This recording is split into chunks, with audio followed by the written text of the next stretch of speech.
Menstruasi atau haid adalah siklus wajar yang dialami oleh setiap wanita. Tetapi pada saat haid, dapat pula terjadi beberapa hal yang mungkin bisa mencemaskan para wanita.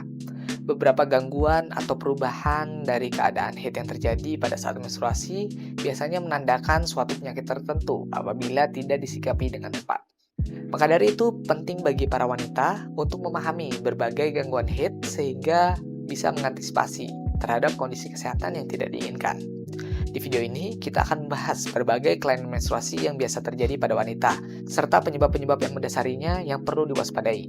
Untuk itu, simak video ini sampai akhir dan jangan lupa share agar manfaatnya lebih besar.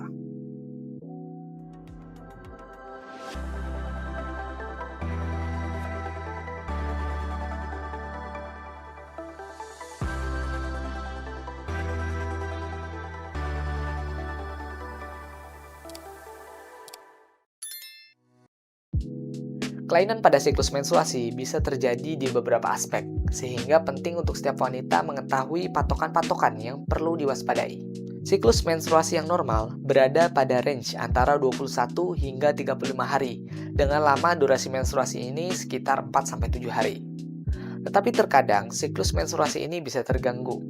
Gangguan dari menstruasi ini bisa berupa perdarahan menstruasi yang terlalu banyak ataupun terlalu sedikit, siklusnya yang tidak teratur, atau panjang atau durasi menstruasinya lebih dari 7 hari, tidak menstruasi lebih dari 3 bulan, atau bahkan tidak pernah haid sama sekali. Nah, berikut ini jenis-jenis gangguan haid serta penjelasannya. Yang pertama, perdarahan di luar haid atau metrorragia.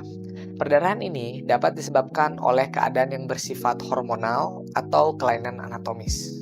Pada kelainan hormonal, terjadi gangguan dari siklus hormonal dari mulai hipotalamus ke hipofisis dan ovarium atau indung telur, sehingga mempengaruhi rangsangan estrogen dan progesteron di dalam darah. Pada remaja, penyebabnya biasanya berkaitan dengan pengaturan secara hormonal. Sedangkan pada wanita yang sudah menikah ataupun sudah memiliki anak, perlu dilakukan pemeriksaan lebih lanjut pada organ kewanitaannya. Kelainan-kelainan yang dapat terjadi antara lain, yang pertama pada bagian mulut rahim atau leher rahim atau serviks, yaitu adanya keganasan, perlukaan, atau polip. Pada bagian rahim bisa terjadi myom atau polip, atau yang paling sering adalah hiperplasia endometrium atau penebalan dari dinding rahim. Untuk menegakkan diagnosisnya, diperlukan pemeriksaan lebih lanjut seperti inspeksi spekulum, pemeriksaan USG, pap smear, ataupun kuretase, tergantung dari penyebabnya. Maka dari itu, sebaiknya dilakukan konsultasi ke dokter ahlinya. Gangguan yang berikutnya berkaitan dengan jumlah darah saat haid. Pada gangguan ini, jumlah darah haid bisa lebih banyak ataupun lebih sedikit dari biasanya. Sehingga gangguan haid ini biasanya dibagi lagi menjadi dua jenis. Yang pertama yaitu hipermenore.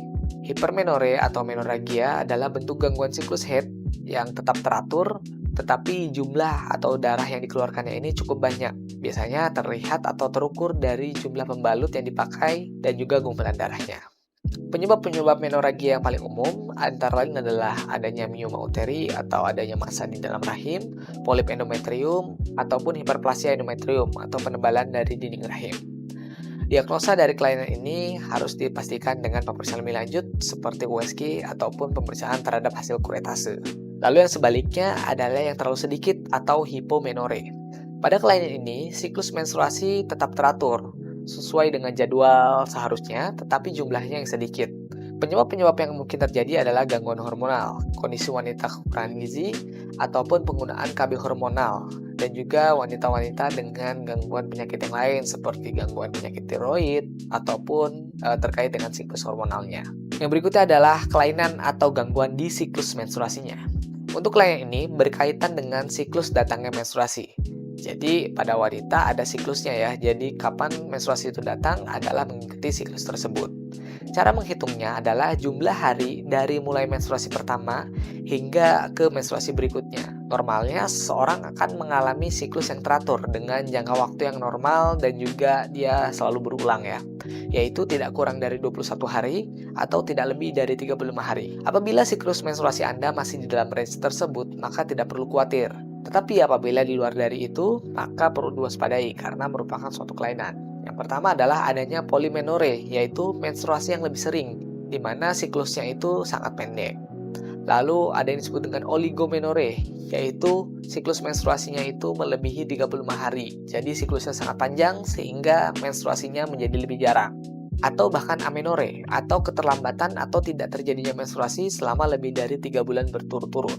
Amenore ini dibagi ke dalam dua jenis, yaitu amenore yang primer, yaitu di mana terjadinya amenore ini terjadi sejak kecil, di mana hal-hal yang dapat terjadi antara lain adalah tidak terbentuknya rahim, atau tidak adanya lubang vagina, ataupun gangguan hormonal sejak awal yang menyebabkan hormon wanitanya tidak bekerja sebagaimana mestinya.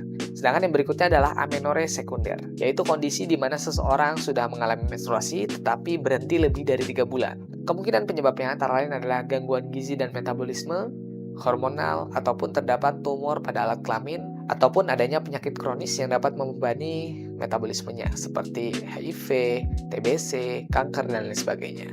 Yang berikutnya adalah keadaan patologis lain yang terkait dengan menstruasi, di mana salah satu gangguan yang cukup sering berkenaan dengan masa haid yang sering terjadi pada wanita adalah berupa nyeri, yaitu disebut dengan dysmenorrhea atau rasa nyeri pada saat menstruasi. Gangguan ini atau dysmenorrhea ini sebenarnya terdiri atas dua bentuk, yaitu dysmenorrhea yang primer dan sekunder. Apa bedanya? Dysmenorrhea yang primer yaitu nyeri haid yang terjadi tanpa adanya kelainan anatomis dari organ kewanitaan.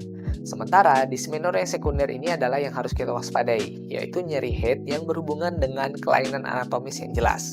Nah, kelainan ini dapat terjadi antara lain karena adanya infeksi, endometriosis, mioma uteri, polip endometrial, polip cervix, pemakaian IUD, atau adanya pelvic inflammatory disease atau radang panggul. Untuk dapat memastikannya, perlu konsultasi dengan dokter ahli kandungan, sehingga dapat dilakukan pemeriksaan yang lebih menyeluruh dan dapat ditentukan apakah dysmenorrhea yang terjadi ini apakah primer atau sekunder. Nah, itulah beberapa jenis gangguan haid yang sering terjadi pada wanita yang berkaitan dengan haid ataupun menstruasi, beserta dengan penyebab-penyebab yang mendasarinya. Sangat penting bagi para wanita untuk memahami dan mengerti apa yang harus dilakukan. Untuk itu, share video ini ke teman ataupun keluarga yang barangkali membutuhkan informasi di video ini. Jangan lupa like dan subscribe. Saya Dr. Bimo. Wassalamualaikum warahmatullahi wabarakatuh.